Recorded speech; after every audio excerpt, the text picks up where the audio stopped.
Hello everyone, welcome back to my channel Preranaverse 369। और आज की इस वीडियो में हम एमएससी मैथमेटिक्स एडवांस अलजेब्रा का एक बहुत ही इंपॉर्टेंट टॉपिक पढ़ने जा रहे हैं, आइजेंस्टीन क्राइटेरियन फॉर पॉलिनोमियल्स। यहाँ पर मैं बेटा स्पेल मिस्टेक हो चुकी है, बट आपने इसको ठीक कर देना। ये है आइजेंस्टीन क्राइटेरियन फॉर पॉलिनोमियल्स। तो ये टॉपिक बहुत इंपॉर्टेंट है एग्जाम पॉइंट ऑफ व्यू से भी। 8 से 10 नंबर के ये आपको एग्जाम्स में दिखाई देगा, ठीक है। और हम इसको क्या करेंगे, स्टेटमेंट और प्रूफ के साथ साथ अच्छे से प्रॉपरली समझेंगे ताकि आप इसको एग्जाम्स में बहुत अच्छे से लिख सको। तो चलिए स्टेटमेंट से स्टार्ट करते हैं कि स्टेटमेंट क्या बोलती है। स्टेटमेंट क्या बोलती है बच्चों कि let f of x is equals to a0 plus a1 x plus a2 x square plus so on up to plus an x raise to power n be a polynomial with integer coefficients. Suppose that for some prime number p doesn't divides an, p divides a1, p divides a2, so on up to p divides a0, p square doesn't divides a0, then f of x is irreducible over the rationals। तो क्या बोलती है ये statement कि अगर हमने माना कोई फंक्शन है हमारे पास जिसकी वैल्यू क्या है a0 से लेकर an x की पावर n तक, मतलब सम इसका, ठीक है। तो वो कोई पॉलिनोमियल है जिसके इंटीजर कोफिशिएंट्स हैं। तो हम सपोज करेंगे कि कोई प्राइम नंबर p है हमारे पास दिया हुआ, ठीक है, जिसमें कि हमारे पास क्या है, 3 कंडीशंस है। पहली कंडीशन कि p डजंट डिवाइड्स an, ठीक है। दूसरी कंडीशन कि p डिवाइड्स a1 से लेकर a0 तक सारे, ठीक है, numbers, but p square doesn't divides a0, ठीक है। p स्क्वायर क्या a0 को डिवाइड नहीं करेगी। अगर हमारे पास ये तीनों कंडीशंस फॉलो होती हैं then f of x is irreducible over the rationals. तो एफ ऑफ एक्स क्या है, इरोड्यूसिबल ओवर द रेशनल्स हो जाएगा। तो अब प्रूफ देखेंगे बेटा। Without any loss of generality we may assume that f of x is primitive. हम मान के चलेंगे कि एफ ऑफ एक्स क्या है, प्रिमिटिव है। For taking out the greatest common factor of its coefficient for its coefficients doesn't disturb the hypothesis since p doesn't divides an, ठीक है। तो इसमें क्या है कि हम ग्रेटेस्ट कॉमन फैक्टर को निकालने के लिए इसके कोफिशिएंट के हम पूरी हाइपोथेसिस को डिस्टर्ब नहीं करेंगे, सिंस क्योंकि p an को डिवाइड करता ही नहीं है। तो अब हम सपोज करेंगे कि f ऑफ x क्या है, रिड्यूसिबल है in capital F of x, ठीक है। बेटा ये मैंने बिल्कुल एग्जैक्टली वैसा लिखा जैसा आपने एग्जाम्स में लिखना है, तो आप इसको एक एक चीज़ अपनी नोटबुक पर नोट्स बनाएंगे, ठीक है। Then f of x can be factored as the product of 2 rational numbers. तो एफ ऑफ एक्स को हम क्या कर सकते हैं, 2 रेशनल नंबर्स के प्रोडक्ट का फैक्टर बना सकते हैं।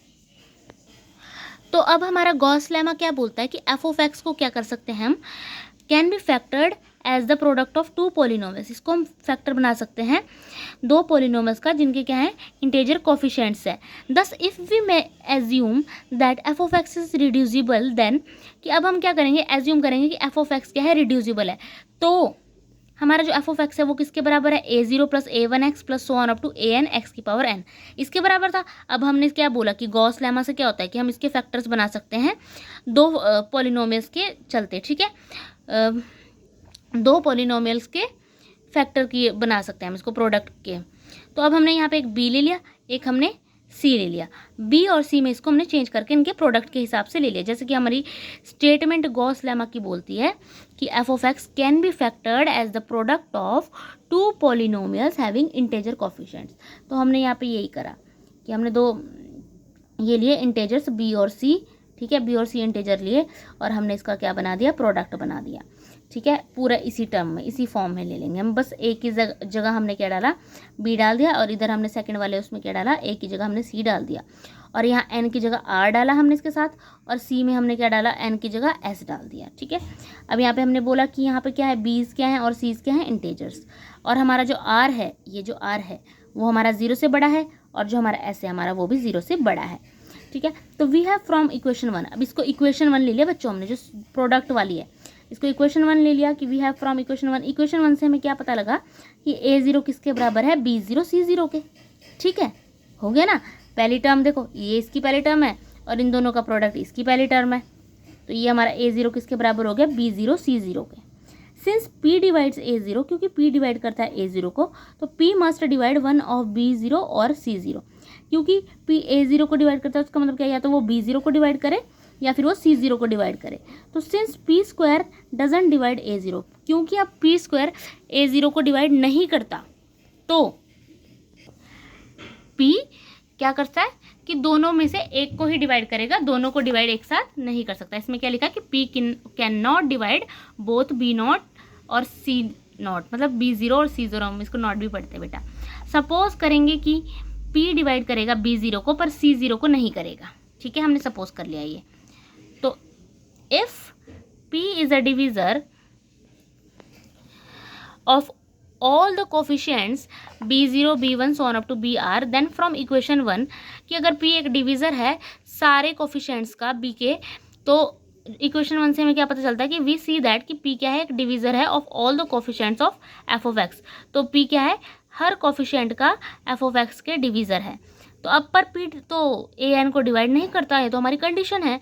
तो इसका मतलब क्या हुआ कि not all the coefficients B0 to BR can be divisible by P, पर B0 से BR तक डिविजिबल है P से, ठीक है। तो अब हमने माना कि B के क्या है हमारा first B not divisible by P, ये पहला B होगा जो हमारा P से डिवाइड नहीं होगा, जिसमें कि हमारा क्या है K is less than equals to R और R is less than N, ठीक है। तो 10 P डिवाइड्स करेगा, P divides B K minus 1 and the earlier, ठीक है। बट ए के इज इक्वल्स टू ए के की वैल्यू क्या थी, बी के C0 प्लस बी के minus 1 C1 plus so on up to plus B0 सी के। यहाँ पे B की लास्ट टर्म है, C की फर्स्ट टर्म है, यहाँ पे C की लास्ट टर्म है, B की फर्स्ट टर्म है, सो दैट P डिवाइड्स ए के, ठीक है। इसका मतलब क्या है कि P डिवाइड्स कर रहे हैं एक को, है ना, तो P डिवाइड करेगा बी के माइनस 1 को, बी के माइनस 2 को, सो ऑन अप टू B0 को, ठीक है। सो दैट कि P डिवाइड करेगा B के C0 को।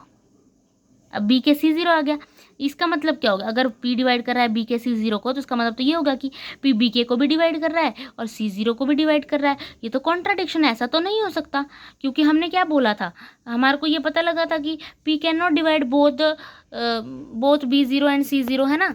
तो अब B के को वो डिवाइड कर रहा है पर C0 को भी कर रहा है, तो इसमें क्या है, ये क्या कॉन्ट्राडिक्शन है। तो इसका मतलब क्या हो गया, hence f of x is irreducible over z, therefore over q। मतलब क्या है, f ऑफ x क्या है, हमारे पास ये आ गया कि f ऑफ x इरिड्यूसिबल है ओवर इंटेजर्स। z क्या होता है बेटा, इंटेजर्स, देयरफॉर ओवर, अब इंटेजर्स है तो रैशनल से भी होगा, देयरफॉर ओवर q मतलब रैशनल्स। और हमने ना यही प्रूव करना था, ठीक है।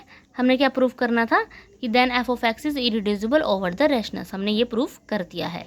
तो आप बेटा अगर आपको ये आइजेंस्टीन क्राइटेरियन फॉर पॉलिनोमियल्स समझ आ गया हो, तो आपने इसको क्या करना है, लाइक करना है, शेयर करना है, कमेंट करना है। और ये फर्स्ट सेमेस्टर में ये टॉपिक मिलता है, फर्स्ट ईयर में आपको ये टॉपिक मिलता है MSc मैथ्स में, तो आपने इसको बहुत अच्छे से करना है, क्योंकि फर्स्ट सेमेस्टर में जब हम स्टार्टिंग होती है हमारी MSc की, तो हम उतने ध्यान नहीं देते हैं पढ़ाई पे, पर बेटा इसमें बहुत ध्यान देने की ज़रूरत है। तो आपने इसको बहुत अच्छे से करना है और बहुत अच्छे से लिखना है एग्ज़ाम पे, ताकि आपको पूरे 8 या 10 मार्क्स, जितने भी आपके मार्क्स का क्वेश्चन आएगा उतने आपको मार्क्स मिले। और ये नेट JRF के लिए भी ये बहुत इंपॉर्टेंट टॉपिक है, तो इसको अच्छे से समझना, ठीक है। आप अपने दोस्तों के साथ शेयर करें ताकि वो भी पढ़ सकें, और आप इसको एग्ज़ाम से एक बार पहले फिर से एक बार रिवाइज़ कर दीजिएगा। और थैंक्स फॉर वॉचिंग।